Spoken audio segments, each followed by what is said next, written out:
Hello friends, Paper Historian here. I'm glad to welcome you to my channel, where we don't just tell stories, we follow the strange winding paths of history exactly as they were lived by the people caught in them. In today's video, we'll look at the final chapter of humanity's long relationship with plants and powders, the psychedelic revolutions, the wars on drugs, the quiet hypocrisies of legality, and the very modern ways we kept chasing the same old dream of escape. So settle in, let the noise of the day fade out, and let's drift together through this story. You begin with the wide, dry lands of North America, where tribes learned very early that the world was not just something to endure, but something to negotiate with. And one of the best ways to negotiate was through plants that changed the way you thought, the way you saw, the way you felt.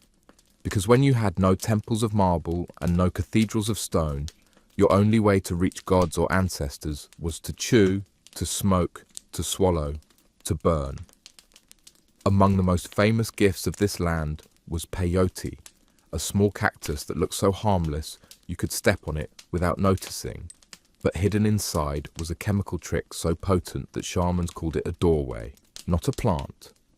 You chew the bitter flesh, and soon the desert itself begins to lean closer. Rocks breathe, stars pulse, animals speak in riddles, and you are not hallucinating so much as visiting another layer of reality that your stomach hates but your tribe depends on. Peyote ceremonies among the Huichol and later among plains tribes became central to prayer, healing, and even law. Because what better way to decide guilt or innocence than to ask the gods directly while your entire nervous system is melting? Tobacco, too, rose not as a vice, but as a sacrament. Before Europeans turned it into an industry and later into a slow-motion disease, Native Americans burned tobacco as smoke offering, inhaled it to cleanse lungs before battle, used it as currency between tribes, and stuffed it into ceremonial pipes that carried not pleasure, but promises. A pipe passed between men meant peace, or war postponed, or deal sealed with smoke instead of blood. The nicotine content was so high in some strains that an inexperienced user would faint outright, which only made the survivors look more holy. You did not smoke to relax. You smoked to be initiated into the trembling certainty that spirits were watching. Then there were the mushrooms, those little flowers of the gods, eaten in Mesoamerica long before Spanish priests banned them. Aztec nobles called them Teonanacatl, the flesh of the gods. Because what else could you call a food that made the sun speak and the moon sing? Shamans used them to find missing objects, heal the sick, predict outcomes of wars. The people ate them in festivals that blended fear and joy, because one never knew whether the vision would be beauty or terror. And perhaps that uncertainty was the point. The gods were capricious, so their food was too. Spanish missionaries declared mushroom use diabolical, which in a way only confirmed that they worked. If the devil himself was suspected of delivering them, then surely they were powerful enough to cross worlds. The datura plant, known as Jimson weed to later colonists, was another North American tool of intoxication and terror. With flowers shaped like trumpets and seeds that could be ground into brews, datura was used by shamans to induce visions so violent that the line between trance and poisoning blurred dangerously. Young men might be forced to ingest it in rites of passage, vomiting, convulsing, and screaming their way into adulthood, while elders nodded approvingly because survival was proof of destiny. Colonial accounts describe delirious warriors staggering naked into villages, half dead but convinced of divine invulnerability. You might call it reckless, they called it initiation, and the gods, who were always watching, apparently demanded drama. And of course, there was willow bark, not to intoxicate, but to numb, the ancestor of aspirin, chewed by tribes to fight pain and fever. Birch bark teas soothed colds, sumac brews cleared throats, sage bundles burned to cleanse air and mind. The pharmacopoeia of North America was not just about reaching visions. It was about keeping bodies alive, spirits placated, seasons manageable. But the most memorable plants were the ones that cracked reality open because survival was practical, but transcendence was mandatory. It is easy to forget now, with tobacco in cheap cartons and peyote restricted by law, that these substances were not originally entertainment, but engines of identity. The pipe was politics, the cactus was church, the mushroom was oracle, the datura was trial, the willow was medicine. Every plant carried weight heavier than its stalk. Every intoxication was a transaction between man and spirit, man and tribe, man and landscape. And in every case, the price was risk, because you could not approach gods cheaply, and you could not demand visions without also flirting with death. So the story of North America's intoxicants is not one of indulgence, but of survival and meaning.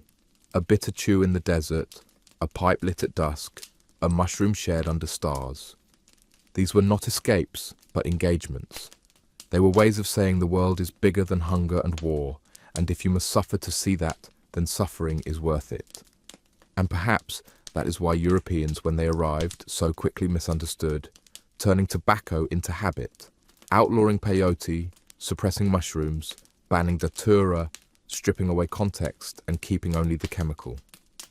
To them, plants were commodities. To the tribes, plants were conversations.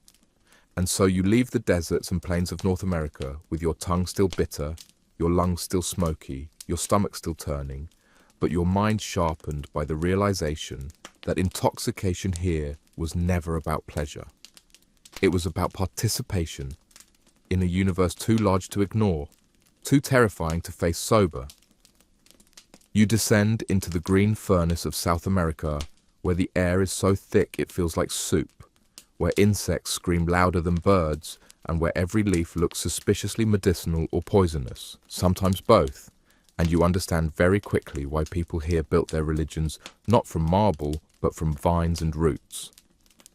Among the oldest and most persistent companions of this land is coca, the humble shrub that Europeans later reduced to powder and scandal, but for the Quechua, the Inca, the miners of Potosi, coca was life itself.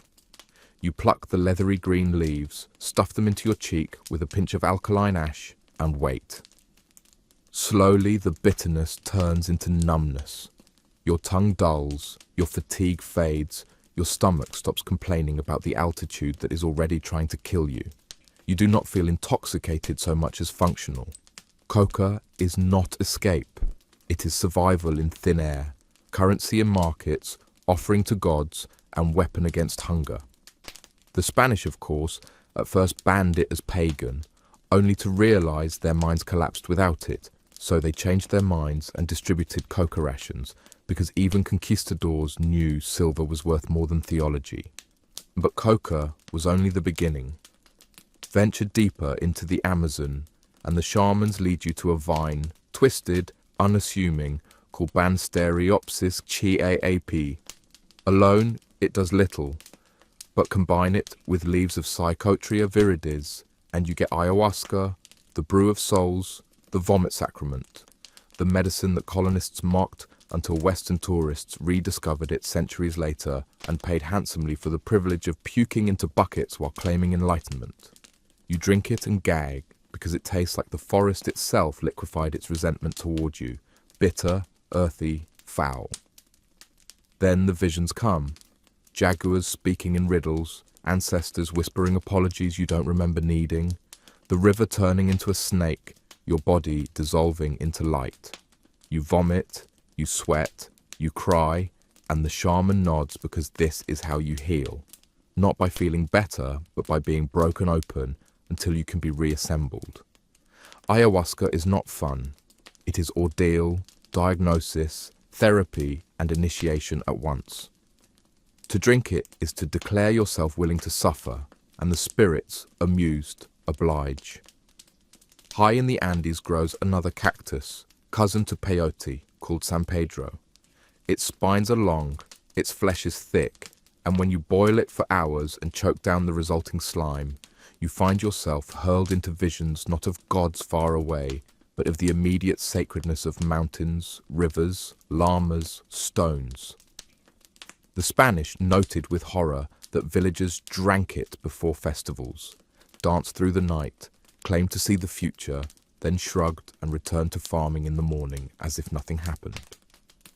The cactus was not rebellion, it was calendar, a way of syncing human life with cosmic rhythm. The missionaries tried to call it the devil's work. The villagers smiled, drank again, and asked the devil for rain. And then there was tobacco again, but not the mild, commercialized leaves of Virginia. Here, Nicotiana rustica grew potent, thick, and when rolled into cigars or smoked in pipes, it did not soothe, it flattened. Shamans inhaled clouds so strong they fell into trance, their bodies trembling while their souls allegedly wandered among spirits. Smoke was not habit, but portal, blown deliberately, directed toward patience, rivers, skies.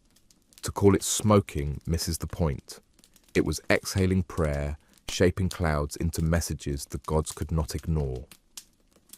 Everywhere you go in South America, you see the same paradox. Plants that seem like poisons become medicines. Brews that make you vomit, make you whole. Leaves that numb your tongue feed your children. Nothing is simple. Everything has double edges. And the people do not fear the edge. They live on it. The conquistadors mocked the rituals as superstition, but they themselves carried coca in their saddlebags, smoked native tobacco, and eyed ayahuasca with the fear of men who suspected that the gods they dismissed were in fact real, just not theirs. So you realize that here, intoxication is not indulgence but relationship. Coca feeds you, ayahuasca judges you, San Pedro teaches you, tobacco carries your words. Every plant has a personality, every brew a voice, every vision a tax. You don't get to consume without being consumed. And maybe that is the clearest difference between South America's ancient pharmacopoeia and the later European hunger for commodities. Here, the plants own you as much as you own them.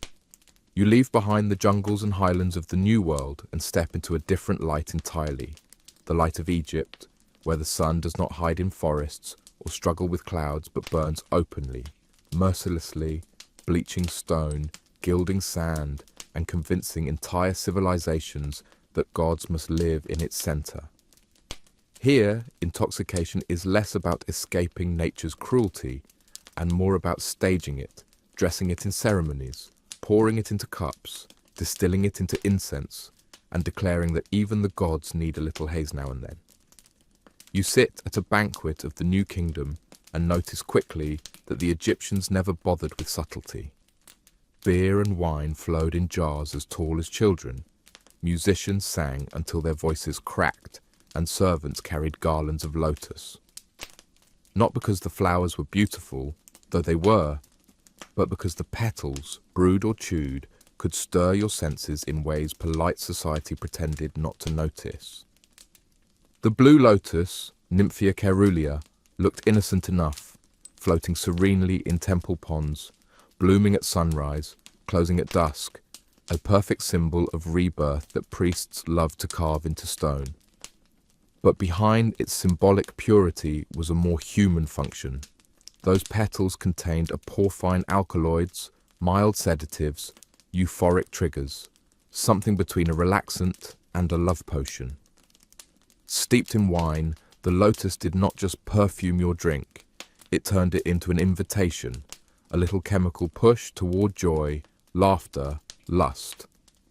Banquet murals show guests sniffing the flowers, priests offering them to the dead, nobles sipping from cups with petals floating like lazy promises. Later scholars debated whether the lotus really was psychoactive or merely symbolic, but the Egyptians themselves left little doubt. They praised its power to gladden hearts and arouse desire. You realize that this was not just a flower, it was an ancient form of what people millennia later would call a party drug, except here it came wrapped in religion, art, and cosmic symbolism, which made it respectable even when everyone knew exactly why it was being used. And then there was beer, thick, cloudy, half food, half intoxication. Egyptians drank it daily, peasants and pharaohs alike, because water was treacherous and beer was honest. It filled bellies, numbed aches, softened the edges of endless labor under the sun. But at festivals, it turned into something else entirely. Rivers of ale poured, songs grew louder, inhibitions shrank, and the line between worship and drunken riot blurred deliberately. The festival of drunkenness, dedicated to Hathor, goddess of joy, love, and sometimes vengeance, was not a minor event. Imagine thousands of people drinking until they collapsed in fields, priests staggering alongside peasants, all reenacting the myth in which Hathor nearly destroyed humanity until she was tricked into drinking vats of beer dyed red to look like blood. She grew too drunk to kill, humanity was spared, and ever since, Egyptians decided the best way to honor her was to drink until they too forgot their murderous impulses. This was theology by hangover, religion by intoxication, the kind of ritual that makes sense only when you're lying in the dirt, laughing at the sky, wondering why your gods love chaos as much as you do. Wine, imported at first from Canaan and later cultivated in the Nile Delta, carried more prestige, more luxury, and more deliberate intoxication. It was expensive, flavored with herbs, honey, even seawater. Hieroglyphs describe vintages, amphorae marked by year and quality, noble cellars stocked with jars labeled for eternity. But wine was not just for nobles, it was for the dead, poured in tombs, offered to Osiris, carried into the afterlife as proof that no soul should suffer sobriety for eternity. Scenes of tomb banquets show men and women with tilted heads, lotuses in their hair, wine cups in their hands, smiling with that heavy glazed look anyone who has ever drunk too much recognizes immediately. Archaeologists even found strainers with lotus petals inside, confirmation that ancient Egypt had its own version of spiked cocktails. Incense, too, was not just perfume. Ki-Ife, the great Egyptian incense blend, was a mixture of wine, honey, raisins, juniper, cinnamon, and possibly cannabis or other herbs depending on which recipe you believe. Burned at dusk in temples, Kaifi was said to calm dreams, heal lungs, please gods, and turn night into something other than darkness. Plutarch later wrote that Kaifi lulled anxieties, which is classical scholar speak for it got you high enough to forget your problems. Priests chanted as smoke rose, and one cannot help but notice how the combination of dim temples, repetitive hymns, flickering light, and psychoactive incense would blur reality into something very convincing. Move eastward into Mesopotamia and Persia, and you see similar patterns. The Sumerians, those masters of cuneiform and irrigation, called beer the divine drink, dedicated to Ninkasi, goddess of brewing. Their hymns to her read less like prayers and more like drinking songs, full of praise for bubbling mash, sweet aroma, happy hearts. Clay tablets preserved recipes that look suspiciously like proto-homebrew manuals. Intoxication was not shameful, it was civilization. Hammurabi's code even regulated taverns, reminding you that once humans discovered alcohol, no government could ignore it. Opium enters the stage here, in the Fertile Crescent, where the poppy's latex was harvested by scoring pods and collecting the milky sap. The Sumerians called it Hul-Jil, the joy plant, which tells you everything you need to know. Assyrians and Babylonians followed, using it for pain relief, sleep, possibly visions. By the time you reached the Hittites and later the Persians, opium was traded across borders, a commodity as precious as gold, yet wrapped in mystery. Relief for the sick, a gift for the gods, a danger if abused, but always present. It seeped into Egyptian medicine, Greek pharmacopoeia, and later Roman culture. But here in its cradle, it was already shaping lives. Imagine priests chewing resinous lumps during rituals, patients swallowing it with wine, soldiers numbing wounds after battle. Addiction was not yet named, but it was already lurking, patient as ever. The Hebrews, too, knew their share of intoxicants, though their scriptures often warned against excess. Wine appears constantly in the Old Testament, both as blessing and curse, as joy and ruin. Noah plants a vineyard after the flood and promptly drinks himself into humiliation. Proverbs warns kings not to drink, lest they forget law, but Psalms praises wine that gladdens hearts. Festivals demanded it, sacrifices required it, prophets used it as metaphor. Sobriety was not the default, balance was. Yet one suspects balance was rarely achieved. In Persia, hashish was not yet the cultural force it would later become under Islam, but wild hemp grew, and incense, perfumes, psychoactive smokes shaped both ritual and medicine. Zoroastrian ceremonies involved haoma, a sacred drink pressed from an unidentified plant. Scholars argue endlessly whether it was ephedra, cannabis, or even a hallucinogenic mushroom. What matters is that the drink produced strength, visions, vitality, a sense of cosmic connection. Priests drank, chanted, and declared communion with Ahura Mazda, the supreme deity.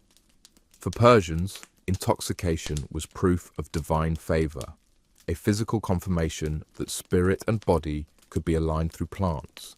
You begin to see a pattern repeating no matter where you stand, along the Nile or Euphrates. Intoxication was never purely recreation. Beer sustained workers building pyramids, wine-flavored aristocracy, lotus-spiced lust, incense calmed temples, opium dulled agony, haoma forged bridges to gods. Every plant was functional, symbolic, and pleasurable at once. Every cup or puff or chew carried weight far beyond chemistry. The irony is that modern readers imagine these civilizations as sober, monumental, endlessly serious, carved in stone. But stone was only the backdrop. The people themselves were drunk often, high sometimes, desperate always to blur edges of existence. If Europe would later pretend intoxication was sin, the ancients did not bother with shame. They drank in honor of gods who demanded chaos, smoked in rituals that doubled as therapy, chewed resins that softened pain and stiffened prayer. They lived in haze as much as in clarity, and perhaps that haze was the only way to endure the immensity of their own creations. So when you walk away from Egypt and Mesopotamia, from incense-choked temples and banquet halls sticky with wine, you realize that the ancients were not so different from the tribes of America. The landscapes changed, the gods wore different names, but the impulse was identical. To sip, to chew, to smoke, to burn, to reach beyond the immediate. To make survival bearable and meaning tangible through plants that blurred the line between life and dream. You step into Europe, and immediately the air changes, not because it is cleaner or clearer, but because here intoxication became both a necessity and a problem, worshipped and condemned in the same breath, drunk daily by peasants and yet denounced from pulpits, prescribed in monasteries but outlawed in courts. It is in Europe that you see perhaps the strangest duality. Intoxication was life itself, and yet also a sin, and somehow the same cup could be both sacrament and temptation, depending on who was holding it and how sober he appeared while doing so. Wine had already travelled from Egypt and Greece into Rome, and Rome, being Rome, industrialized it, standardized it, taxed it, shipped it, and made it as much a part of empire as legions and aqueducts. By the time you reach late antiquity, wine is not just a drink, it is an identity. To be Roman, or Roman enough, was to drink wine. Barbarians drank beer, or so the Romans claimed, and that distinction became moral. Wine was civilized, beer was crude. Never mind that the legions stationed on the Rhine quickly adapted to local brews, once they realized grapes did not grow so well in soggy climates. Still, wine remained the official symbol of culture. Christian rituals sealed it forever into theology as the blood of Christ, transforming fermentation into sacrament, intoxication into communion, and ensuring that even as bishops denounced drunkenness, they kept raising cups in rituals that blurred the line between spirituality and chemistry. Peasants, however, did not sip wine from chalices. They drank beer, ale, mead, cider, whatever grains or fruits they could coax into bubbling vats. And for them, these drinks were not indulgence, but survival. Water was unsafe, full of parasites, stagnant ponds and muddy rivers, and fermentation was the only purification technology widely available. Children drank small beer, low in alcohol but safer than water, and men and women alike consumed daily pints as part of caloric intake. Bread and beer were twins, both made of grain, one baked, one brewed, both sustaining lives of ceaseless toil. If intoxication came along with the calories, well, that was God's mercy in a bleak world. Monasteries refined this into art. While peasants boiled barley in crude pots, monks built breweries, experimented with hops, tracked fermentation, improved recipes. Cloisters became centres of brewing, and to this day, some Belgian monasteries still produce beers that taste like liquefied history. For monks, beer was both sustenance during fasts and a product for sale, a revenue stream blessed by necessity and sanctified by tradition. Wine, too, was cultivated in monastic vineyards, carefully recorded, tended with discipline. Thus, religion and intoxication grew symbiotic. While sermons condemned excess, abbeys kept Europe hydrated and mildly drunk for centuries. But Europe also bred fear of plants. Witchcraft trials, especially during the late medieval and early modern periods, often fixated on herbs, brews, ointments. The witch's flying ointment, described in trial records, was said to contain henbane, mandrake, belladonna, and datura, plants rich in tropane alkaloids capable of inducing delirium, hallucinations, sensations of flying. Mixed into animal fat and rubbed onto skin or mucous membranes, these ointments could create powerful altered states, though whether witches truly sawed or only believed they did remains beside the point. The point is that authorities believed intoxication opened doors to the devil, and so plants that in other cultures were sacred became here criminal. A woman with a garden of herbs was healer to her neighbours, poisoner to her enemies, witch to the authorities. Not that Europe lacked its own unintentional hallucinogens. Rye, the grain of peasants, was vulnerable to ergot, a fungus producing alkaloids related to LSD. Infected bread could cause convulsions, gangrene, hallucinations, outbreaks of madness known as St. Anthony's fire. Entire villages were struck by spasms, visions, deaths, with priests interpreting it as divine punishment. In modern hindsight, we recognize ergotism as poisoning, but in those centuries it was apocalypse localized, a biochemical scourge mistaken for hellfire. Some scholars even speculate that witch panics, visions of possession, outbreaks of hysteria might have been fueled by contaminated bread. Europe, unlike the Amazon, did not seek visions. Visions sought Europe through mold and famine. And then there was hashish, carried by crusaders returning from the Levant, whispered about in connection with the assassins. Hashish trickled into Europe as both exotic legend and forbidden substance. Medieval chroniclers spun tales of killers drugged into obedience, of gardens of paradise promised through intoxication, though how much was truth and how much orientalizing fantasy remains debated. Still, cannabis found footholds in medicine, prescribed for pain, insomnia, melancholy. It lingered at the margins of European pharmacopoeia, a plant both useful and suspect, never quite sacred, never fully damned. Opium, too, travelled into Europe, adopted by Greek physicians like Hippocrates, carried into Rome, prescribed in medieval apothecaries. Paracelsus, the Renaissance physician, created laudanum, a tincture of opium in alcohol, hailed as cure-all, and for centuries, laudanum became Europe's quiet addiction, consumed by poets, housewives, factory workers. Coleridge dreamed on it, De Quincey confessed to it, and doctors prescribed it with enthusiasm.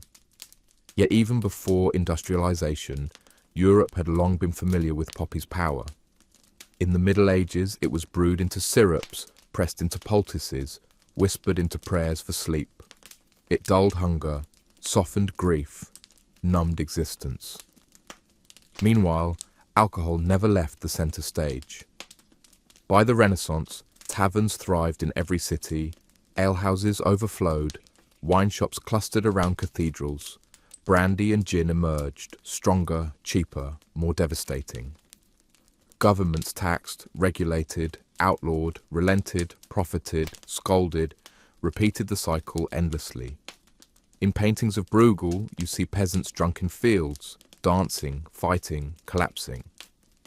In Shakespeare, you hear characters stumble through dialogue on sack and ale.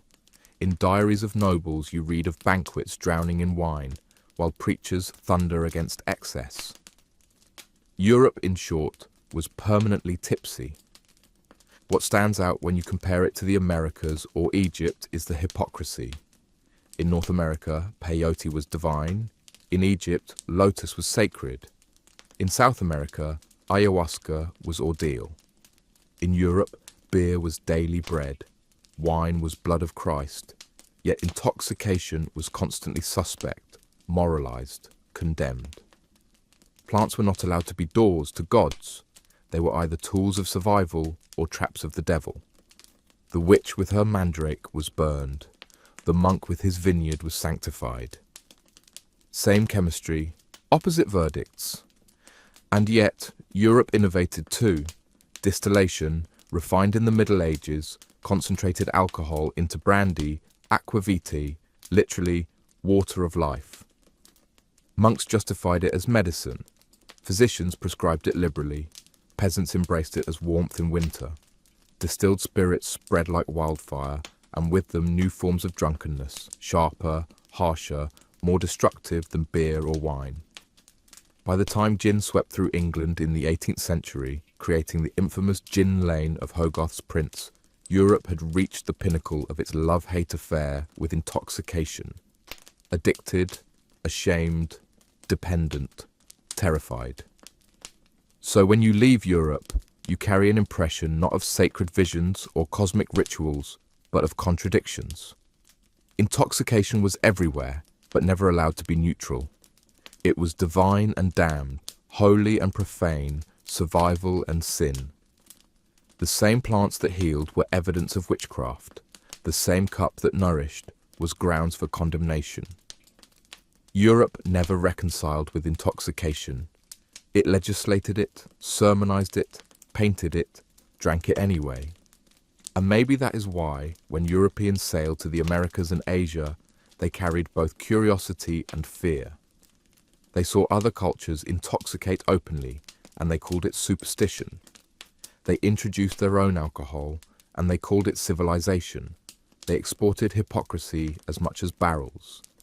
And the plants, patient as ever, simply adapted to new soils and new tongues, waiting for whoever would next chew, drink, smoke, burn, and call it holy or evil. You cross into Asia, and at first it overwhelms you, not because it is one single world, but because it is too many, each with its own plants, its own rituals, its own arguments about whether intoxication is revelation or ruin, medicine or poison, salvation or trap.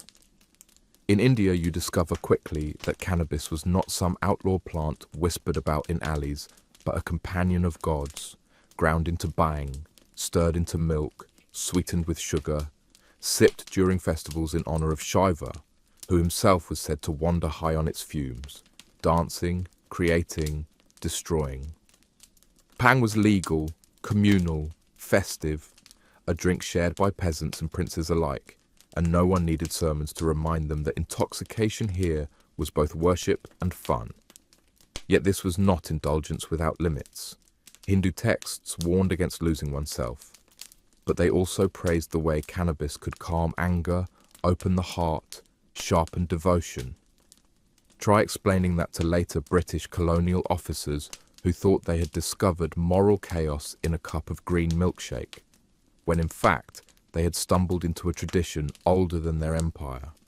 Move east to China and you find tea, That delicate leaf boiled into water until it became not just a beverage, but an entire civilization's identity. Tea was not a drug in the sense of hallucination, but caffeine is chemistry, and chemistry shapes empires.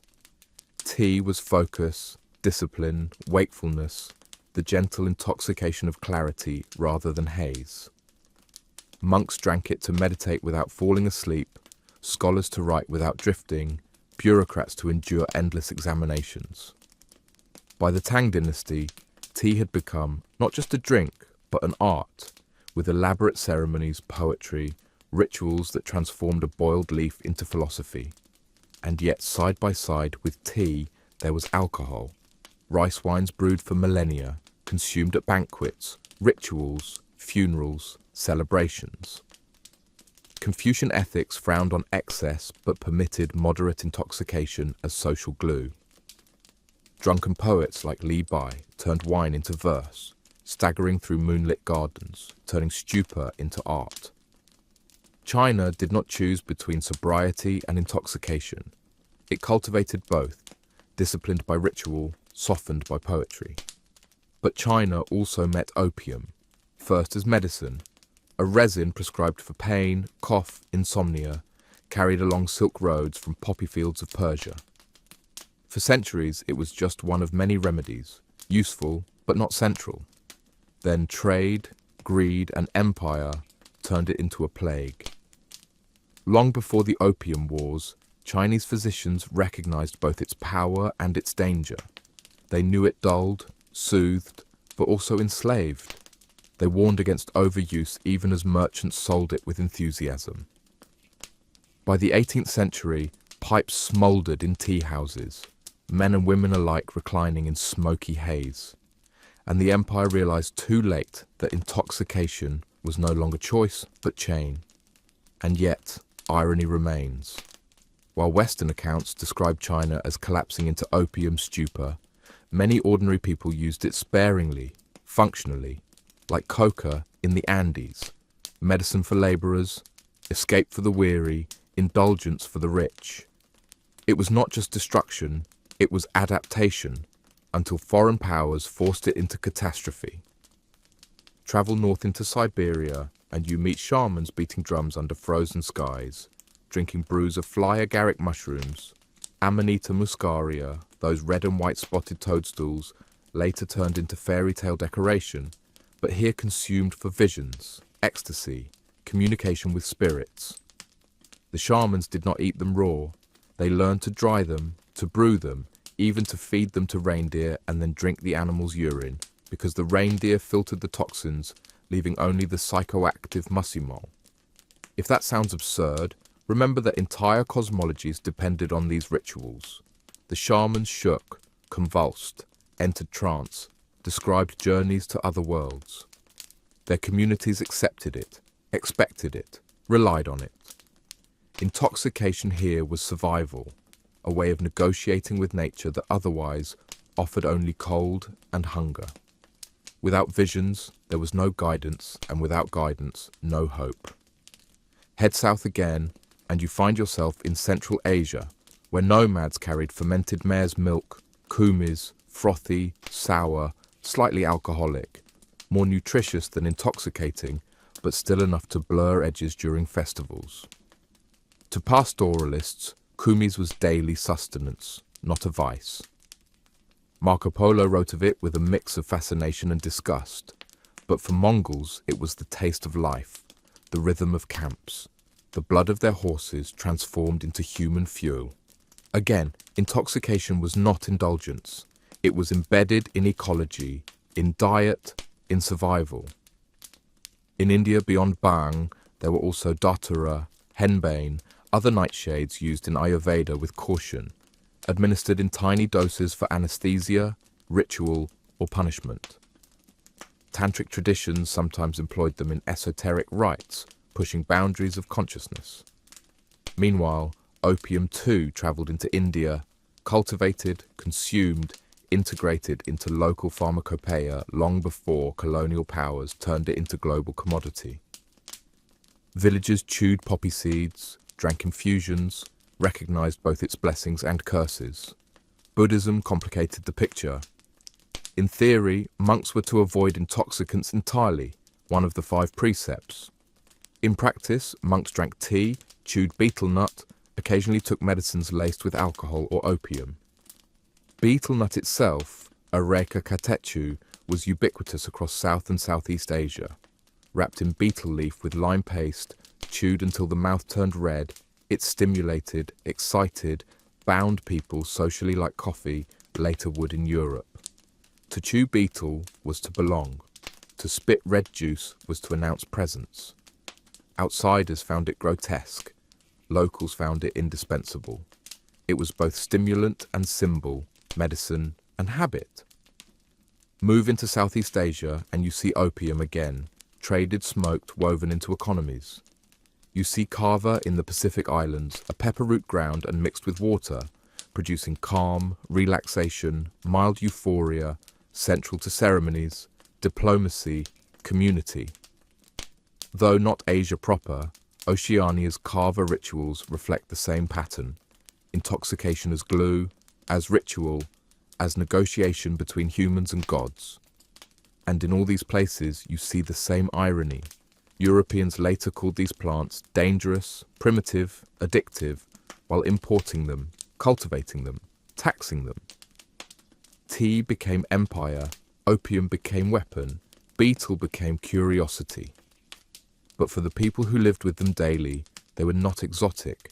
They were normal, necessary, embedded in the fabric of society. To chew, to sip, to smoke, to brew was no more remarkable than to eat bread in Europe.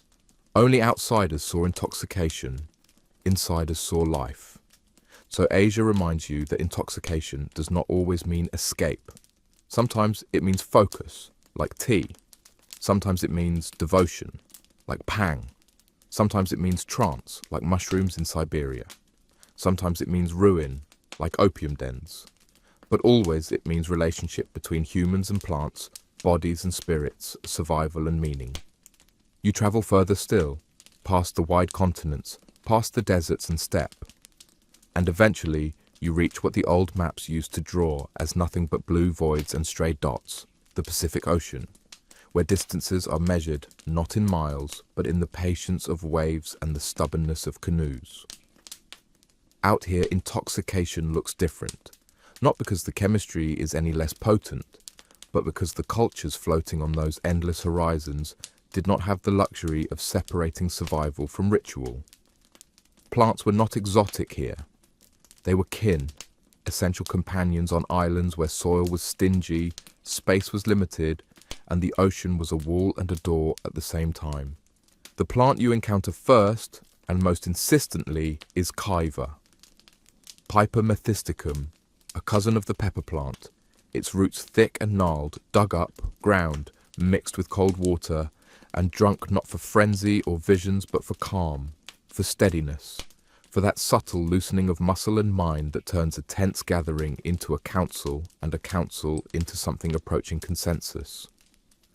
On Tonga, on Fiji, on Samoa, on Hawaii, you find men and women sitting cross-legged in circles, passing bowls carved from coconut shells, sipping muddy liquid that tastes faintly of earth and pepper and numbness. Outsiders sometimes dismiss it as weak, a kind of primitive tea, but stay long enough, sip enough, and you discover its true gift. Muscles soften, voices lower, arguments fade into laughter, and you are pulled into a collective state where everyone is a little less guarded, a little more open, and decisions that seemed impossible half an hour ago now feel like they've always been obvious. This was no accident. Kava was diplomacy, therapy, worship, medicine, entertainment, and glue all at once. Chiefs received visitors with it, priests invoked gods with it, healers treated insomnia and anxiety with it, common people ended long days with it. Ceremonies were timed with its preparation, and its preparation itself was ritual. Roots pounded or chewed by young boys, the pulp strained, the liquid poured. The first cup offered to the most important person present. Every gesture mattered. Every sip confirmed community. and in the corner, always, the gods watched, amused perhaps that humans had discovered a way to turn roots into peace.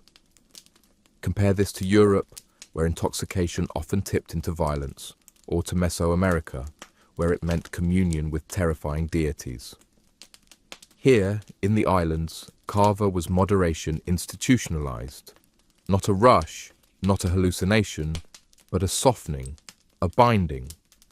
Anthropologists later called it a social anesthetic, which is accurate chemically, but completely misses the point culturally.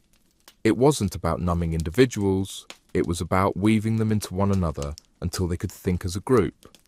And that explains why, when colonial officers tried to outlaw kava in favor of imported rum, the result was not sobriety, but chaos, because rum brought aggression and isolation, while kava had brought cohesion and calm. The islanders understood instantly that the outsiders didn't know what they were taking away. Then there was betel, the eternal companion of South and Southeast Asia that spread easily into Oceania. The ritual was simple enough. A nut from the areca palm, a sliver of lime paste, a betel leaf to wrap it all, chewed until saliva turned crimson, spat in streaks across the ground like living graffiti. To chew betel was to participate, to signal adulthood, to stimulate body and sharpen tongue, to endure long journeys or dull afternoons. In villages across Papua New Guinea, the Solomon Islands, Micronesia, you saw teeth stained red, smiles glistening with chemical enthusiasm, roads marked by spatters like accidental paintings. Outsiders recoiled, insiders shrugged. Betel was energy, habit, gossip fuel, and sometimes aphrodisiac. If Europeans had their coffee houses, islanders had their betel circles, and in both places, ideas were chewed into being. And yes, mushrooms grew here too, though not always the same species revered in Siberia. In New Guinea highlands and Melanesian forests, shamans experimented with fungi and herbs, sometimes for healing, sometimes for sorcery, sometimes for vengeance. A brew could calm fever or provoke visions, depending on who made it and how much they hated you. Villagers whispered about sorcerers slipping plants into food, about young men disappearing into forests and returning with wide eyes and trembling limbs, claiming to have spoken with ancestors. And unlike in Europe, where such claims earned you a death sentence, here they earned you respect, or fear, which was often just as valuable. But more interesting than any one plant was the way intoxication fitted seamlessly into the rhythms of life. In Oceania, there was no stark divide between sacred and profane uses. The same kava that settled arguments in the chief's house was poured in offerings to spirits.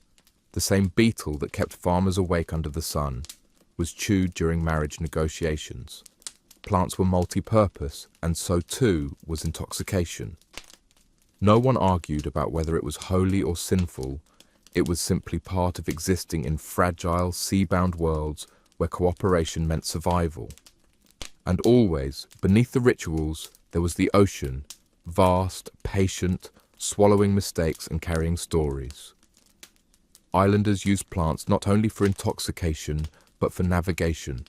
Ginger to settle seasickness, kaiva to calm nerves before voyages, betel to sustain energy during long paddles. Picture it, a canoe sliding into dawn, men chanting softly, lips stained red from betel, a half-finished shell of kava passed along, stars reflected in black water. Intoxication was not an escape from the voyage, it was part of the voyage, another tool for endurance, another anchor for courage. Colonial records, of course, wrote all this with predictable contempt.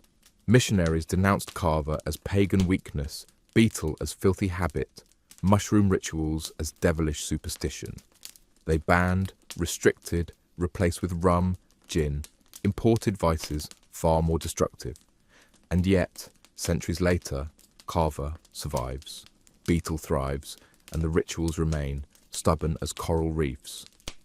Because at root, these practices were not just about plants, but about identity. To sip kava was to be Tongan or Fijian or Samoan. To chew betel was to be Papuan. To spit red juice was to claim the land as yours. Colonial law could outlaw the plants, but not the belonging they represented. So when you leave Oceania, you realize you have learned something fundamental: intoxication. Here was never about losing control. It was about maintaining it, shaping it, distributing it across the group so that no one person carried too much. It was about diplomacy disguised as chemistry, community disguised as ritual. And perhaps that is why, of all the regions you have walked through, Oceania feels the most at peace with its plants, neither terrified of them nor obsessed with them, but simply living with them, as natural as the tides. You arrive in Africa, and here the landscape itself seems to dictate the chemistry, because in a continent so vast and diverse, intoxication takes on forms that are as different as the deserts of the Sahara and the rainforests of the Congo, and yet somehow they all follow the same logic. Plants are not hobbies, they are not luxuries, they are companions, mediators between the living and the ancestors, stimulants to make endurance possible, sedatives to ease the grief of lives that were never easy, and sometimes doors into places no map has ever drawn. And if you thought you'd already seen variety in the Americas or subtlety in Asia, Africa reminds you that the oldest continent on Earth has been experimenting with altered states for longer than anyone else. And it does so with a confidence that doesn't need validation from outside. Take the cola nut, for example, that glossy seed split open with teeth, chewed until saliva turns bitter and alertness seeps into your veins, caffeine flooding muscles with wakefulness. In West Africa, cola was not a treat, not an afterthought, but a ritual of greeting, of alliance, of trade. A guest was welcomed with cola, a marriage sealed with cola, disputes softened with cola, friendships confirmed with cola. It was stimulant, currency, social contract all in one, chewed by kings and farmers, by traders and priests, each nut a portable battery in a world where labour was constant and sleep a liability. And when Europeans stumbled upon cola, they immediately realised it could be commodified, distilled, bottled, carbonated. Hence Coca-Cola, which still carries the name, though it long ago abandoned the real plant. The irony, of course, is that in its home, cola was never just about stimulation. It was about belonging, about weaving human relationships with bitter threads of chemistry.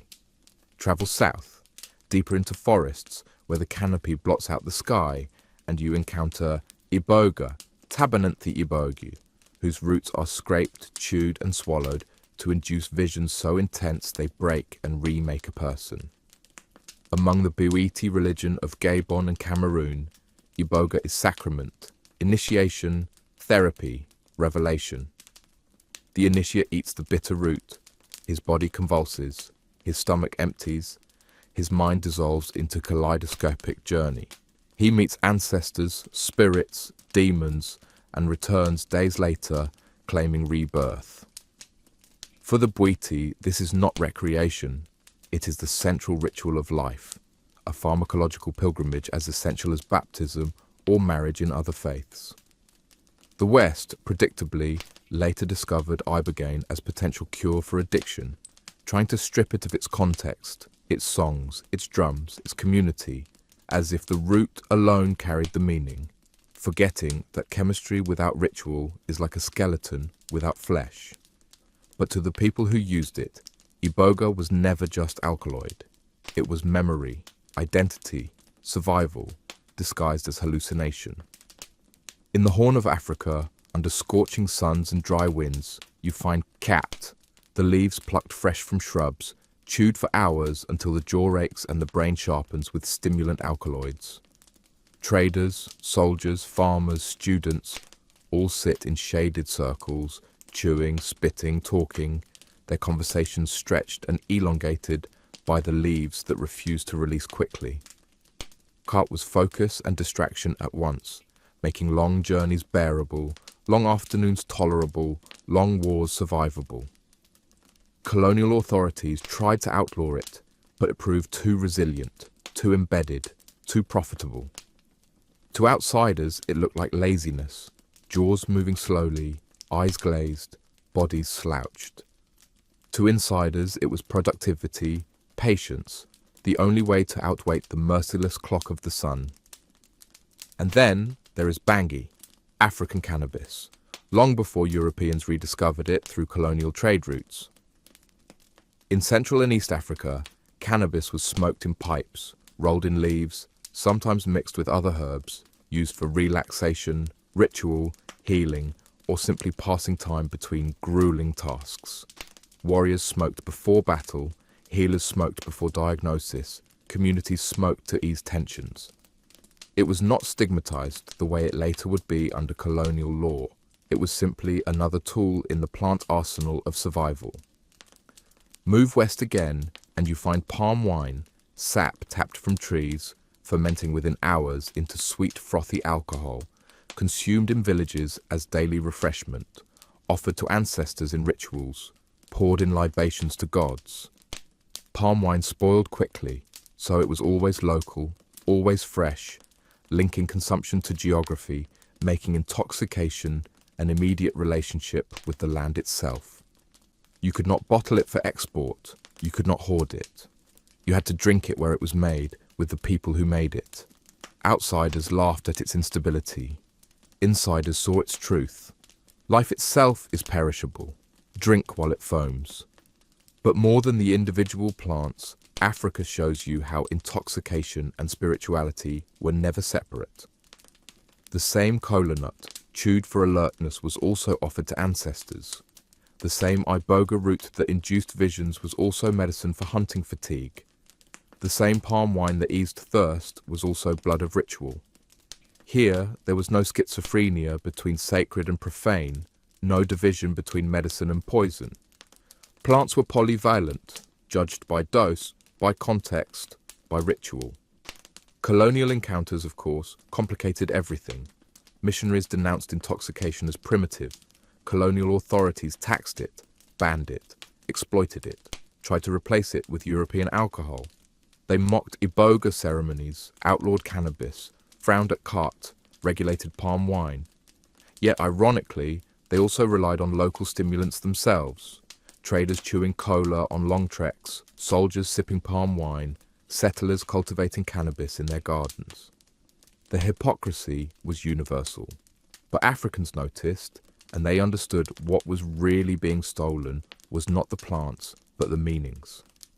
And you realize that Africa teaches perhaps the most direct lesson. Intoxication is not optional in hard lives. It is not decadence. It is endurance. Bitter cola in your mouth during long journeys is not luxury, it is battery. Iboga visions tearing your mind apart are not entertainment, they are initiation. Palm wine foaming in the calabash is not escape, it is community. These plants were woven into the very fabric of existence, so tightly that no empire could pull them out without unraveling the cloth. So you leave Africa with a taste that is bitter, sour, frothy, hallucinogenic all at once, and you realize that on this continent, plants were not just chemistry. They were contracts with ancestors, negotiations with gods, anchors in lives that offered little else stable. And if you ever doubted the universality of intoxication, Africa confirms it. On the oldest continent, people learned not just to survive, but to survive altered. And in those alterations, they found meaning strong enough to outlast empires. You turn now toward the lands of the Middle East, and here the very air smells of contradictions, of spices and incense and sweat, of sermons that promise discipline and backrooms that promise indulgence, of rules carved in scripture and lives that always find loopholes. Islam, after all, declared itself stern on intoxication, forbidding wine with the same bluntness that prophets once used to smash idols. And yet, if you look closely, you see that no ban ever stood unchallenged, because human thirst is inventive, and plants grow whether or not a jurist has signed an opinion. The Quran is clear. Alcohol is haram, forbidden, a corrupter of prayer, a thief of reason. And yet, Go back to the Abbasid caliphs in Baghdad, and you will find poets like Abu Nuwas writing verse after verse to the pleasures of wine, celebrating taverns where men drank beneath silk awnings, while muezzins called to prayer from nearby minarets. Double lives were not anomalies here. They were the baseline. Officially sober, unofficially tipsy, societies carved out spaces where the divine law was honoured in word and ignored in cup. Judges condemned it in court. Viziers poured it in gardens. Hypocrisy? Certainly, but also proof that intoxication is never erased by decree. But the Islamic world also did something else. It reinvented intoxication by pivoting from alcohol to stimulants, from drunkenness to wakefulness. And so you meet coffee, kahwa, that dark, bitter brew whose name itself originally meant wine of the bean. Legend insists it began with a Yemeni goat herd named Khaldi, who noticed his animals dancing energetically after chewing bright red berries. He chewed them himself, felt sparks in his veins, and carried them to a monastery where monks boiled them and discovered a drink that banished sleep. The story is half myth, half marketing, but the result is undeniable. Coffee houses erupted across the Arab world, and suddenly intoxication meant not stupor but alertness, not forgetfulness but endless conversation. In Mecca, in Cairo, in Istanbul, coffee houses multiplied. They were not just places to drink, they were arenas of gossip, of politics, of poetry. Men gathered, debated, played chess, plotted revolts, recited epics. Authorities grew suspicious. Coffee was banned, then unbanned, then banned again, not because it made people sluggish, but because it made them too awake, too talkative, too dangerous. A ruler could survive a drunk populace, but not one caffeinated into conspiracy. And so the irony emerges. Islam outlawed wine because it clouded reason, and then almost outlawed coffee because it sharpened reason too much.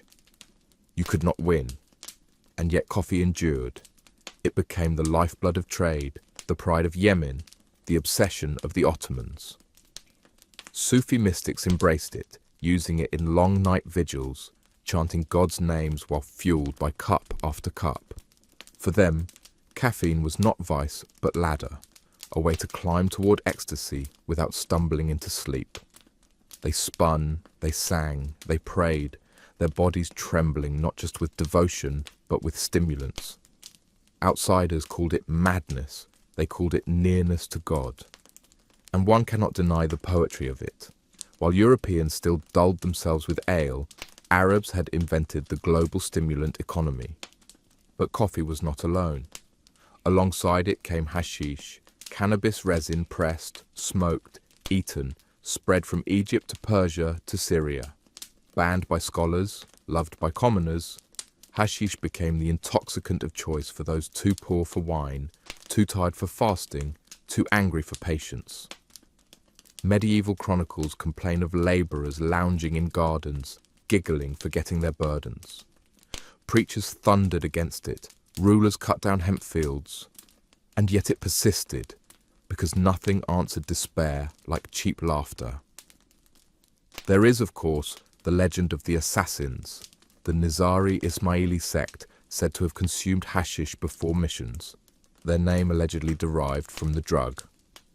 Historians argue endlessly about the truth, but the myth itself tells you what mattered. Outsiders needed an explanation for fanatical loyalty, and intoxication made the perfect scapegoat. Meanwhile, tobacco arrived from the Americas in the 16th century and was immediately absorbed into the Islamic world, not as forbidden wine, but as ambiguous smoke. Pipes spread from caravan to palace, from desert tent to urban alley. Scholars debated whether smoke counted as intoxicant, whether it broke fasts, whether it corrupted souls. The people, as always, ignored them, puffing clouds into markets, coffee houses, harems. Within a century, tobacco was so entrenched that fatwas forbidding it were nothing but background noise, smoke dissipating against stronger smoke. And then there was opium, that old traveller from Mesopotamia now woven deeply into Persian medicine and leisure. Apothecaries sold it as cure for everything. Poets praised it as balm for sorrow. Addicts slipped silently into its arms. In Persia especially, opium was as normal as bread, its dangers recognized but tolerated. Europeans later painted it as uniquely Eastern weakness, forgetting their own laudanum bottles. But in truth, the Islamic world lived with opium the way it lived with everything else. Ambivalently, hypocritically, practically. What fascinates you most, though, is the way these societies created entire categories of space around intoxication. The mosque was sober, the home might be ambiguous, but the coffee house, that was another universe. There you could sit all night, smoke, drink, argue, scheme. Authorities feared them for good reason. Revolutions gestated over cups of coffee. Empires trembled because men stayed awake. Intoxication was not escape, but awareness, and awareness is always dangerous to those in power. So the Middle East gives the world two gifts. One is coffee, which will conquer Europe, finance empires, energize revolutions. The other is hypocrisy, elegantly institutionalized, where bans coexist with indulgence, where sermons and smoke rise together. And if you are tempted to judge, remember your own hypocrisies, because every culture finds its compromise between scripture and thirst. You travel north now, and the world becomes a place of granite cliffs and pine forests, of seas that freeze without apology, of nights so long they make men doubt that the sun will ever return, and days so long they make the same men drink themselves half-blind just to endure the endless light. Here, intoxication was not an occasional indulgence, but one of the few tools available to convince yourself that survival was not only possible, but also occasionally enjoyable. And so, you meet honey, the simplest of sugars, fermented into mead, the drink of kings and raiders, a golden liquid praised in sagas and offered in wooden cups across smoky halls, the one substance that could turn fish-eating farmers into self-proclaimed sons of Odin. Mead in Scandinavia was never merely alcohol. It was poetry in liquid form, literally, since skalds composed verses about it, and myths declared it the source of wisdom itself. The mead of poetry, stolen from the giants, gave men the gift of verse, proving that even in myth, intoxication was tied not to stupidity, but to inspiration. Drink deeply, said the sagas, and you might find words that make others follow you into battle, or at least follow you to the next bench in the hall. Of course, the sagas also show men who drank too deeply and fell face first into the fire pit, because the line between inspiration and humiliation was as thin as the ice on a spring fjord. But that was the point. Mead was danger, mead was glory, mead was the North distilled. And in those smoky halls, intoxication was as much about politics as pleasure. A feast was a negotiation disguised as indulgence, a chance for chieftains to prove their wealth by how much honey they had turned into drink, a chance for warriors to boast, to swear oaths, to forget their scars. The mead horn passed in strict order, from highest rank to lowest, each man drinking his measure, each sip confirming hierarchy. Refuse the horn and you insult the host. Drink too greedily and you insult yourself. It was etiquette carved in alcohol, social order maintained by foam. But mead was not the only intoxicant. Beer too emerged, brewed from barley, flavoured with herbs like bog myrtle, yarrow or juniper, long before hops arrived from the south. These were farmhouse brews, cloudy, unpredictable, sometimes nourishing, sometimes lethal, depending on who had stirred the vat and how patient they had been. Beer here was food as much as drink, liquid bread for long winters, safer than water, heavy enough to dull hunger, light enough to keep you standing, barely. And in a world where water sources froze, fermented drink was not luxury, but necessity, which is why even children drank weak ale, and why monks brewing in stone cloisters were as much providers of sustenance as they were servants of God. Go further north still, beyond the farms and fjords, into the tundra where the Sami herded reindeer and saw spirits in the auroras, and you find a different relationship with intoxication, one less about sociability and more about transcendence. Here, shamans used Amanita muscaria, the fly agaric mushroom with its red cap and white spots, the kind that modern children's books turn into cartoon furniture, but which in reality delivers delirium, visions, nausea, and occasionally death. The shamans dried them, consumed them, sometimes fed them to reindeer, and then drank the reindeer's urine to filter out toxins. A practice that sounds absurd until you realize it was pharmacological genius born of necessity. Under the influence, they claimed to journey to other worlds, to speak with ancestors, to negotiate with spirits of weather and animal. To the Sami, intoxication was not entertainment, but survival of the soul in landscapes where the body barely survived. And perhaps it is here that you understand the northern paradox. In the south, intoxication was about heat, about frenzy, about escape from abundance. In the north, it was about endurance, about making scarcity bearable, about holding on when the world itself seemed designed to erase you.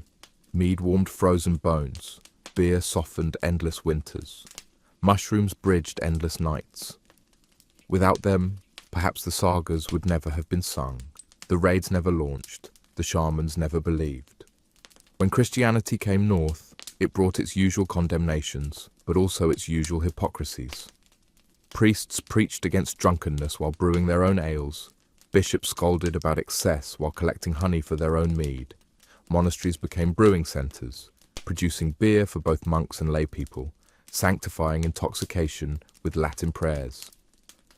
The line between sacrament and sin blurred as it always does, and the people carried on, unimpressed by sermons that contradicted daily survival. Even the Vikings, whose reputation for drunkenness has been exaggerated but not invented, understood the balance. They drank heavily, yes, but they also drank ritually. Feasts were not nightly debauches, but scheduled events tied to harvests, victories, funerals. To drink was to mark time, to bind men together, to honour gods. And if sometimes the binding snapped and men stabbed each other across benches, well, that too became saga material, retold with relish by poets who understood that chaos sells. What fascinates you is how consistently northern intoxication was tied to storytelling. Mead-inspired verse, beer-fueled sagas, mushrooms gave visions that became myths. To be intoxicated here was to create narrative, to make meaning out of hardship. Perhaps that is why so many sagas open with feasts, why so many myths involve cups, why even Valhalla, the warrior paradise, is imagined as an endless drinking hall. Paradise was not golden streets or angelic choirs. It was mead served by Valkyries, meat roasted over eternal fires, laughter echoing through eternity. To the north, heaven was intoxication perfected. And so you leave Scandinavia with a taste of honey, of herbs, of mushrooms, and you realize that here, intoxication was not frivolous, not condemned, not marginal. It was central, woven into myth, into survival, into identity. It was the way cold became bearable, the way loneliness became community, the way endless night became story. And perhaps, when you think of a Viking lifting his horn, you see not just a barbarian guzzling, but a man holding the only warmth he has, a liquid fire borrowed from bees, promising that even in the hardest lands, humans will find a way to soften the edges of existence. You step into the Slavic world, and the first thing you notice is not the architecture of wooden huts leaning like old men against the wind, nor the endless birch forests that creak like door hinges in the cold, but the smell, sour, yeasty, earthy, the aroma of perpetual fermentation that seems to cling to every village, every feast, every season of life. Here, intoxication is not a luxury, not a deviation, not even a conscious choice. It is simply the background noise of existence, the liquid rhythm that fills the gaps between hunger and frostbite. Take kvass, for instance, that eternal companion of peasants, the drink that was so common it was considered less a beverage than an alternative to water, which, incidentally, is often too risky to drink. Kvass was made from stale rye bread, soaked in water and left to ferment with wild yeast and herbs, sometimes sweetened with honey, sometimes sharpened with berries. It was low in alcohol, enough to lift spirits, not enough to knock you down, and so children drank it, grandmothers drank it, priests drank it, labourers drank it, and nobody thought of it as intoxication in the sinful sense. It was simply life, a sour-tasting reassurance that you could slake your thirst without courting dysentery. Imagine growing up with a cradle rocked in one hand and a ladle of kvass in the other, and you begin to see why sobriety as an ideal simply never entered the Slavic imagination. But when occasions demanded, stronger brews appeared. Mead, sweet and golden, was a ceremonial drink made with honey harvested from hollowed logs or forest hives, fermented until it became a sticky promise of celebration. Weddings demanded mead, funerals demanded mead, coronations demanded mead. To drink mead was to affirm that life's milestones required sugar to disguise their bitterness. And beer, thicker, cloudier, herbal, brewed in cauldrons over smoky fires, was the backbone of communal feasting. No Slavic gathering was complete without it, and its strength varied from weak farmhouse ale that you could drink like soup to heady concoctions that made warriors forget fear, or at least forget their trousers. Fermentation was democratic, but it was also hierarchical. The poor drank kvass, the middling drank beer, the rich hoarded mead, sometimes imported wines. But all of them, at some point, drank together, because feasting was glue for society, and intoxication was its solvent. In the smoky heat of a communal feast, hierarchy blurred. The boyar boasting of his estates and the peasant boasting of his horse's stubbornness both slurred their words into the same wooden table. The church frowned, then joined in. And when the feasting ended in brawls, as it often did, chroniclers shrugged and wrote that the people were simply spirited, a polite way of saying drunk. But alcohol was only half the story. If you crouch low enough in the fields, if you follow the whispers of old women who know more about plants than priests do about scripture, you find another layer. Mushrooms, herbs, and strange brews that carried not laughter, but visions.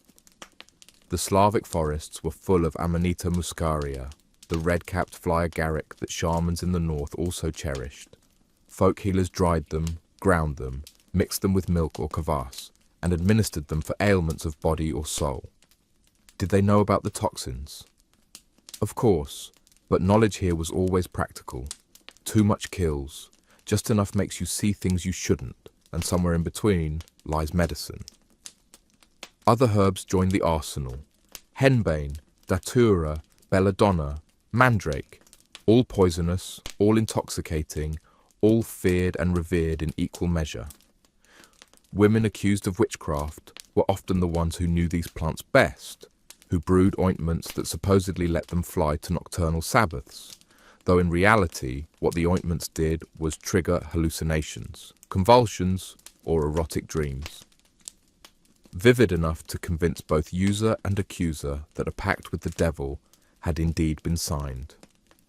The church, horrified, declared the plants evil, which only increased their allure.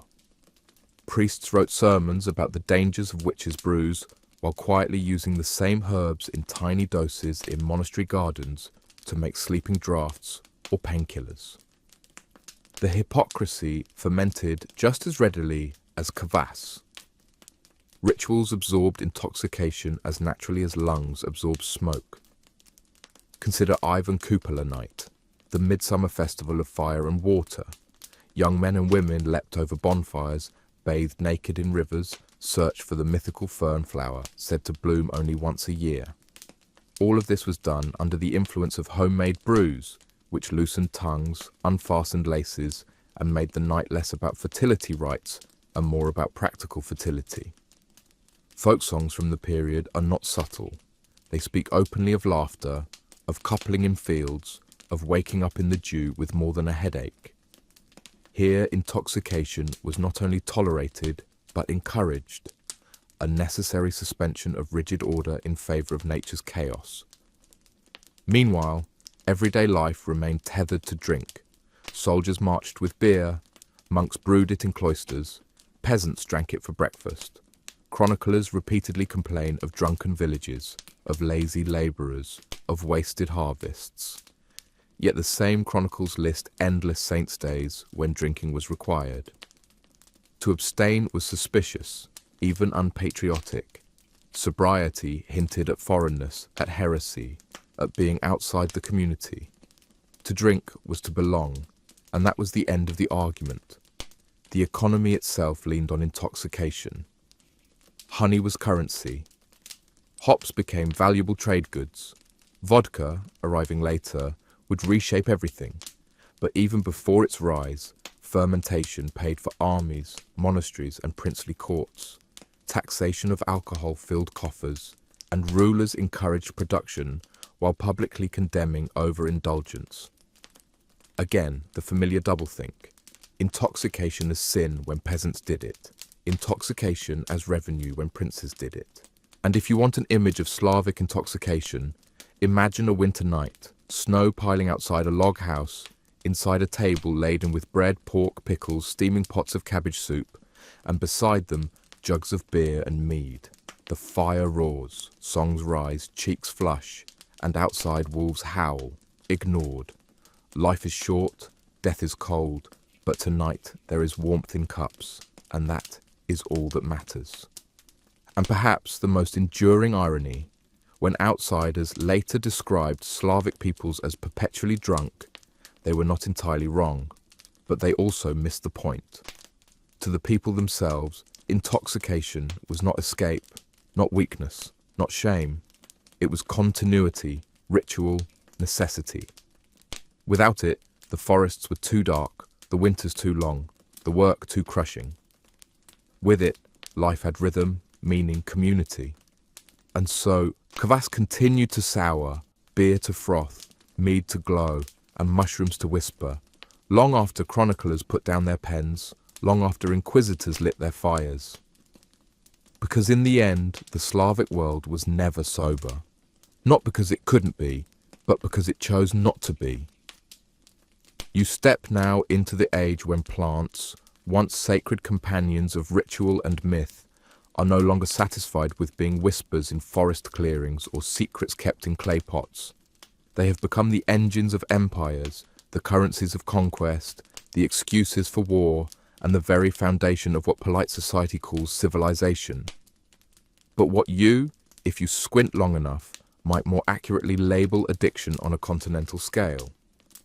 For the early modern world was built not merely on gunpowder and steel, but on leaves, beans, stalks, and resins that crossed oceans faster than morals could catch up, turning local intoxications into global habits and local economies into global dependencies.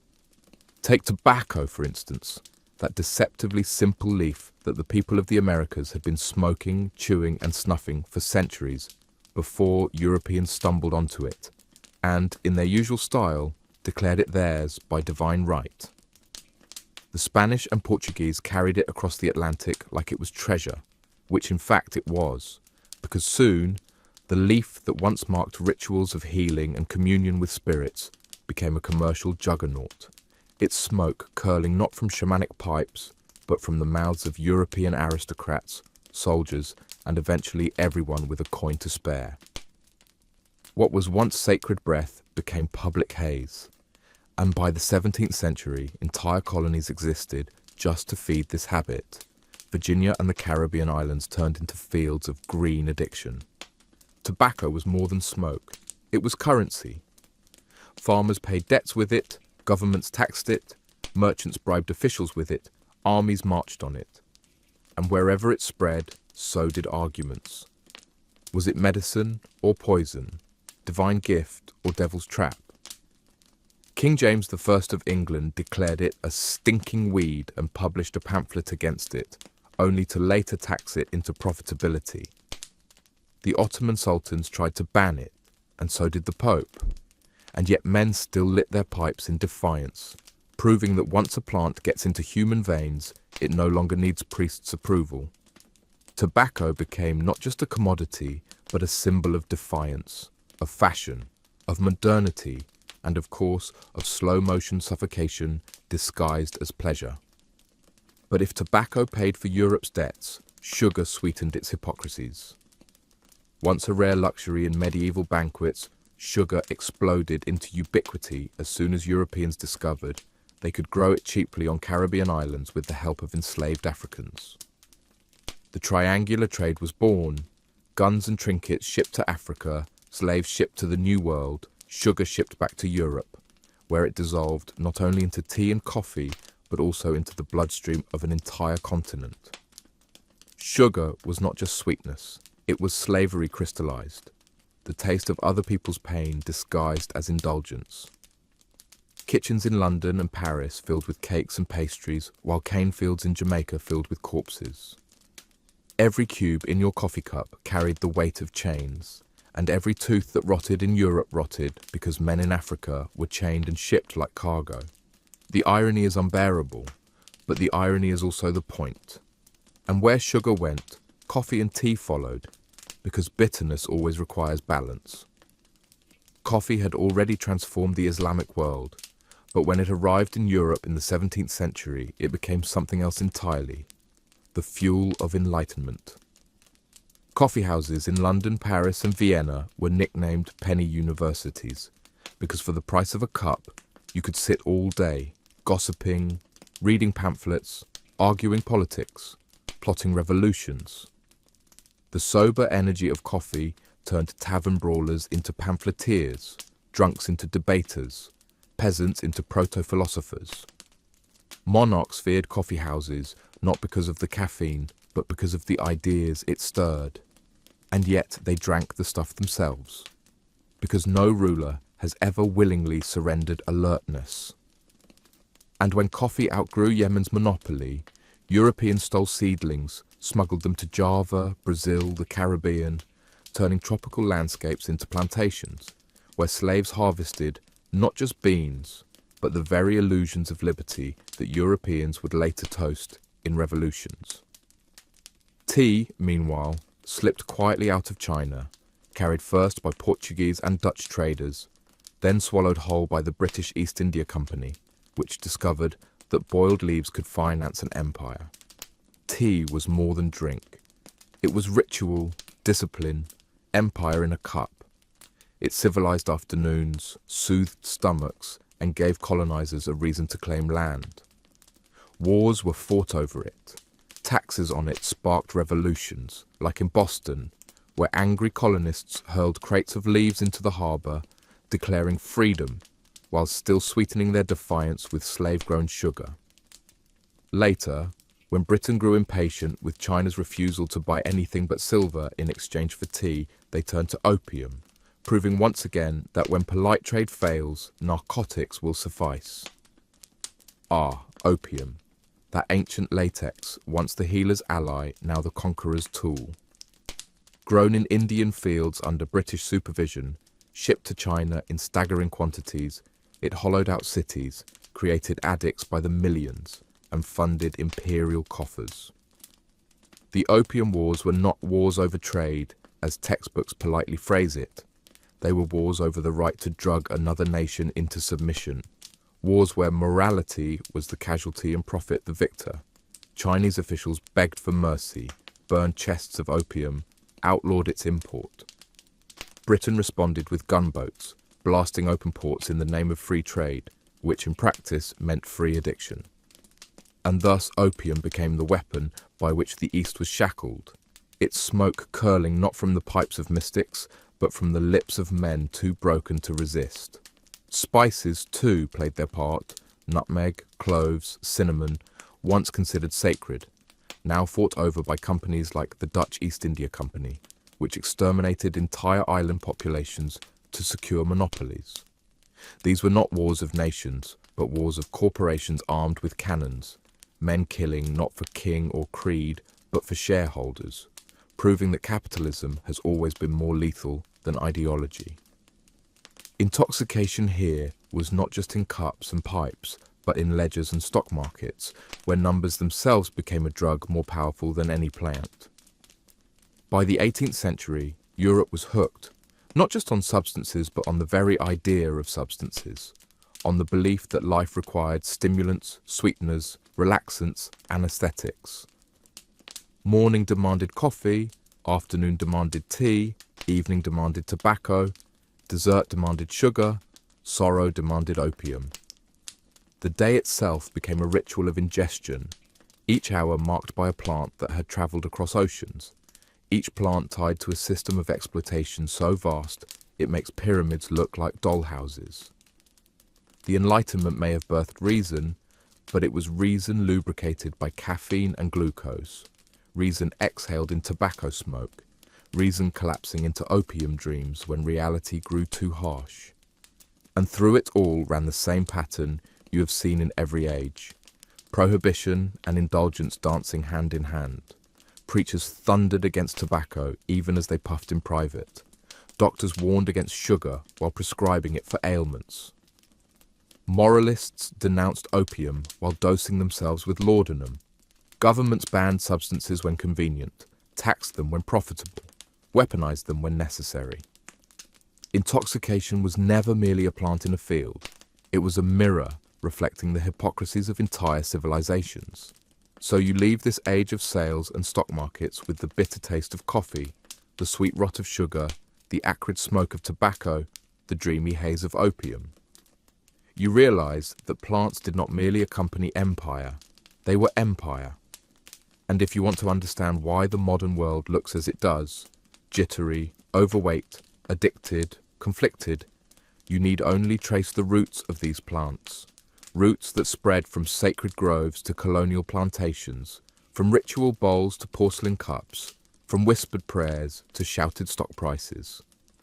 For in the end, the early modern world was not built on reason or faith, but on leaves and beans and sap, on intoxications that turned men into empires and empires into addicts. You enter the 19th century and immediately realize that intoxication has put on a lab coat. The old world of leaves plucked by hand, roots dug by moonlight, and mushrooms dried on bark has not disappeared, but it has been eclipsed by an era that prides itself on glass vials, pipettes, steam engines, and the conviction that science can refine everything, including the human desire to forget itself. You are no longer offered bowls of muddy brew or horns of foaming mead. You are handed tinctures, powders, injections, and promises that all the messiness of life can be distilled into clean white crystals. It is modernity's great joke, progress measured in milligrams. Take morphine, the so-called soldier's friend, the chemical darling of the 19th century, a compound isolated from the opium poppy by Friedrich Sertner in 1804. For millennia, people had smoked or chewed opium in rituals of pain and pleasure, but Sertner, with German patience and a pestle, extracted its most potent alkaloid and named it after Morpheus, the Greek god of dreams. How fitting, for morphine did indeed bring dreams, and also oblivion, and also dependence. But at first it was hailed as medicine incarnate, pain relief in a syringe, salvation in soluble form. Doctors embraced it with a fervour that bordered on addiction itself, prescribing it for everything from battlefield amputations to teething babies. And when the hypodermic syringe arrived in the 1850s, morphine's grip tightened. Why chew bitter resin when you can inject transcendence directly into your veins? Soldiers in the American Civil War carried morphine into their tents as readily as bullets into their rifles, and many limped home alive but forever chained to the needle. Progress, they called it. And morphine was only the beginning. The same century saw coca leaves, once chewed patiently by Andean peasants to dull hunger and lift fatigue, refined into cocaine by European chemists who believed, as chemists always do, that distillation equals improvement. Cocaine flooded pharmacies, patent medicines, lozenges, toothache drops. Doctors like Sigmund Freud praised it as a miracle cure for depression, indigestion, asthma, and, ironically, addiction to morphine. He recommended it to friends, to patients, to anyone with a pulse, until some of them collapsed from heart failure and awkward silences followed. But for a while, cocaine was everywhere. In Vin Mariani, a French wine fortified with coca extract that made popes endorse it and writers swear by it. In Coca-Cola, which began life not as a soda but as a nerve tonic infused with coca leaves and caffeine. Imagine it, a world where your grandmother's soft drink and your priest's sacramental sip carried the same alkaloid as the powder now whispered about in darkened clubs. Progress again. Meanwhile, in Paris, green fairy wings fluttered at cafe tables where absinthe, distilled from wormwood, anise and fennel, became the drink of poets, painters and the perennially broke. To drink absinthe was to signal modernity, rebellion, bohemian flair. Toulouse-Lautrec carried a hollow cane filled with it. Van Gogh painted under its influence. Oscar Wilde declared that after the first glass, you see the world as you wish it to be. After the second, you see it as it isn't. And after the third, you see things as they truly are, which is another way of saying you pass out under the table. Absinthe terrified moralists who blamed it for insanity, murder, and moral collapse. They banned it in Switzerland after a farmer, drunk on more than just wormwood, shot his family. They banned it in France in 1915, in America soon after. Yet the hysteria was less about wormwood and more about the uncomfortable fact that absinthe had become a symbol of working-class defiance and artistic decadence. A green-glass middle finger to bourgeois respectability. Banning it was banning the people who drank it. And let's not forget alcohol itself, which industrialization transformed from small-batch farmhouse brews into rivers of factory-made spirits. Distilleries pumped out vodka, gin, whiskey, rum with efficiency that farmers could never match. Cheap liquor flooded cities, fueling slums and filling prisons, while moral reformers wrung their hands and founded temperance leagues. The 19th century was one long hangover disguised as social progress. In Britain, gin palaces glittered with gaslight, luring the poor with cheap intoxication, while reformers spoke of mother's ruin. In America, the same story unfolded, culminating in Prohibition in the 1920s, when the state declared war on alcohol and discovered, to its embarrassment, that people prefer bootleggers to bureaucrats. Speakeasies flourished, gangsters grew rich, and America learned that banning a substance usually makes it more interesting. Back in the pharmacies, the shelves groaned under tinctures and tonics that would later make historians gasp. Laudanum, a mixture of opium and alcohol, was sold openly, prescribed liberally, consumed daily by everyone from housewives to poets. It was the Victorian cure-all, a liquid lullaby for infants, a consolation for widows, a companion for insomniacs. Elizabeth Barrett Browning used it, so did Charles Dickens. It was the internet of its age, addictive, omnipresent, impossible to regulate. Advertisements promised relief from headaches, coughs, menstrual cramps, existential dread. The bottles did not mention dependency, constipation, or death. But then again, fine print is a modern invention. Science marched on, extracting, isolating, and naming alkaloids like a botanist at a masquerade. Quinine from cinchona bark treated malaria, saving countless lives while fueling the gin and tonic habit of the British Empire. Nicotine was isolated, though everyone already knew what it did, since factory-made cigarettes spread like wildfire in the late 19th century, offering smoke in convenient mass-produced form.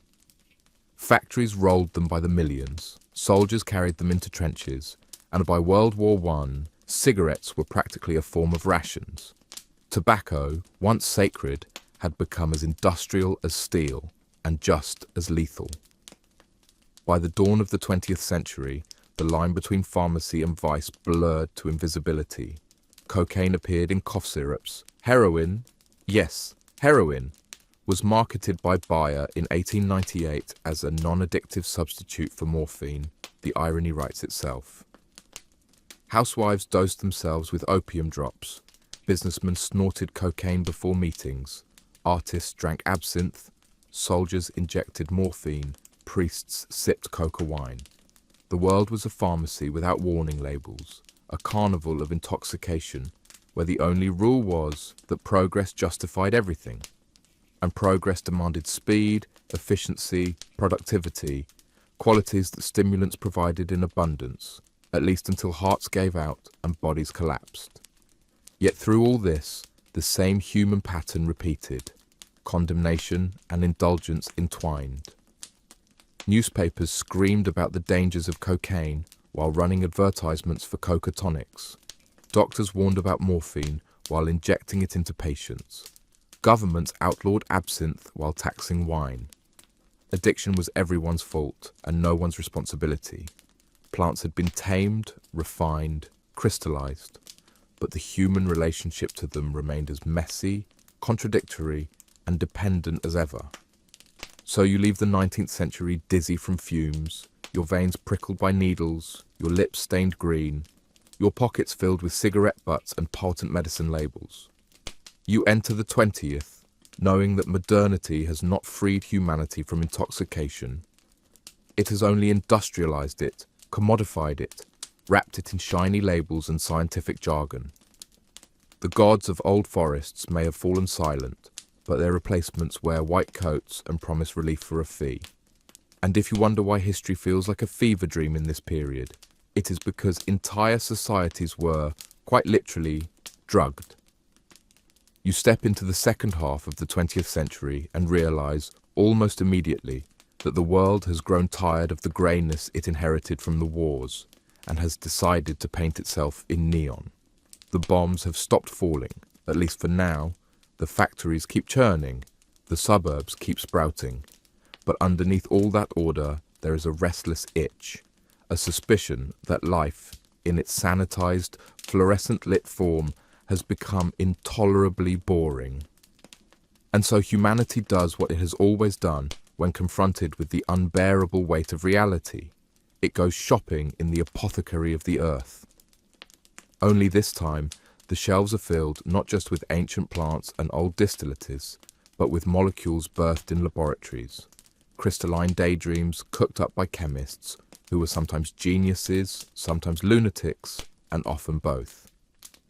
Consider LSD, lysergic acid diethylamide, synthesized in 1938 by Albert Hofmann, a Swiss chemist who accidentally absorbed a speck of it through his skin 5 years later and found himself bicycling home through landscapes that melted, laughed, and reassembled themselves like mischievous gods. Hoffman called it "my problem child," but for the 1960s it became more like everyone's favorite foster kid.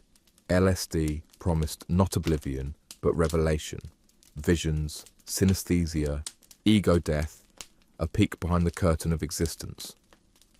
To drop acid was to declare independence not from nations, but from the tyranny of ordinary perception.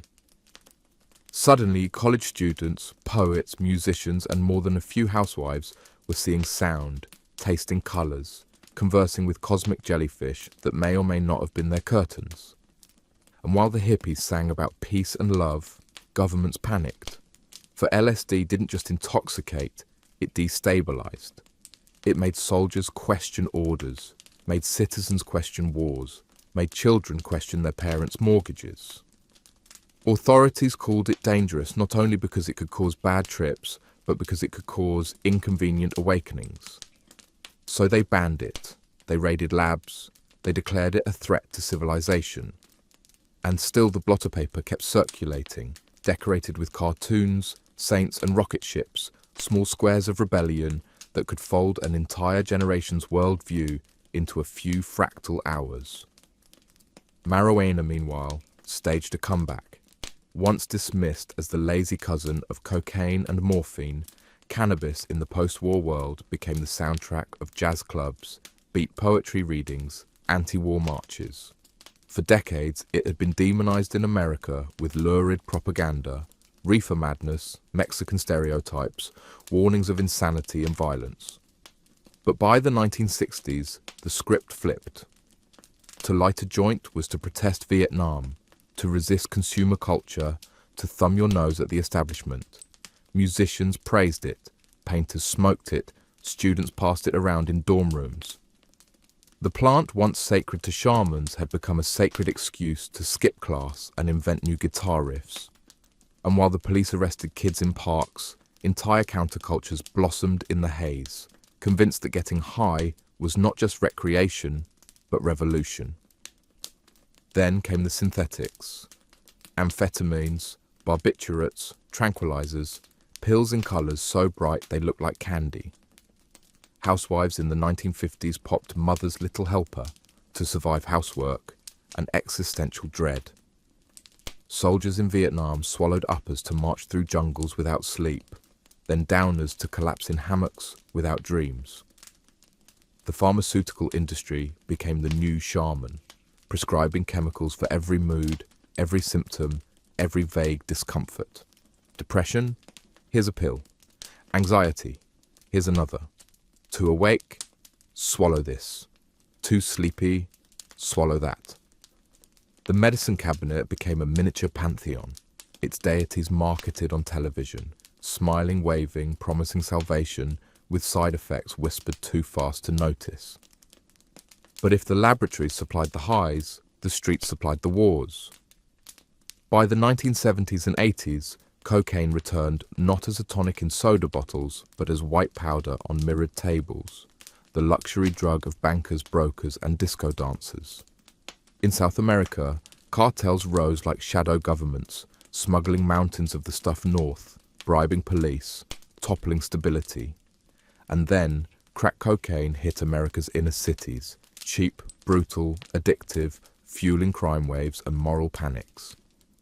The government responded not with treatment, but with punishment, launching the war on drugs, a war that, unlike most, never ended and never could, because its enemy was not a nation, but human desire itself.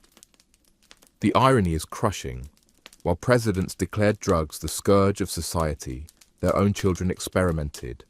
While prisons filled with young men for a few grams of marijuana, pharmaceutical companies legally flooded the market with pills far deadlier.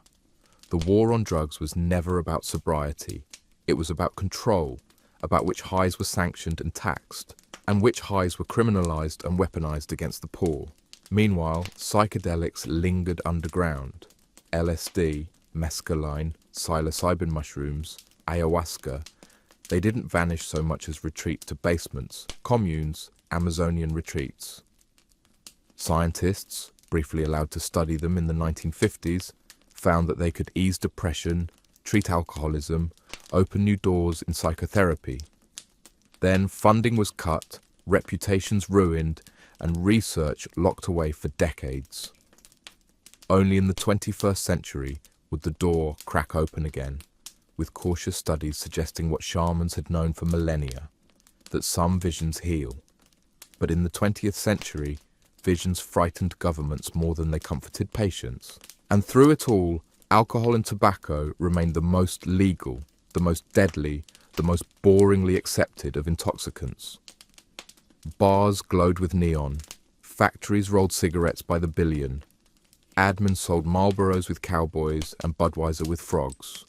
Families lost fathers to cirrhosis, mothers to lung cancer, children to drunk driving. But nobody declared a war on booze or nicotine. Too profitable, too normalized, too woven into the fabric of society to ever be questioned. Better to demonize a teenager's joint than a senator's scotch. By the close of the 20th century, humanity stood surrounded by its intoxicants like a man in a hall of mirrors. Every reflection showed a different face. The psychedelic visionary, the alcoholic commuter, the stoned musician, the coked-up banker, the medicated housewife. The substances had changed, the molecules refined, the delivery systems modernized. But the impulse was the same as it had always been. To escape, to enhance, to endure, to rebel, to belong. And if you want to measure civilization's progress, don't look at its monuments or its wars. Look at its plants, its powders, its pills. They are the true diaries of human need. So you close the 20th century with a bitter smile. You know by now that intoxication is not a side note to history, it is history. Empires rose on sugar, economies ran on tobacco, wars were fought with opium, revolutions whispered in coffee houses, visions painted on blotter paper, prisons filled with smoke. The story of humanity is the story of what it puts in its mouth, its lungs, its veins, and its mind. And as you step into the 21st century, you carry that story still, sweeter, stronger, deadlier, more synthetic, more regulated, more hypocritical. You carry it because you are human, and humans, it seems, would rather change their consciousness than their circumstances. And that, in the end, is the greatest intoxication of all.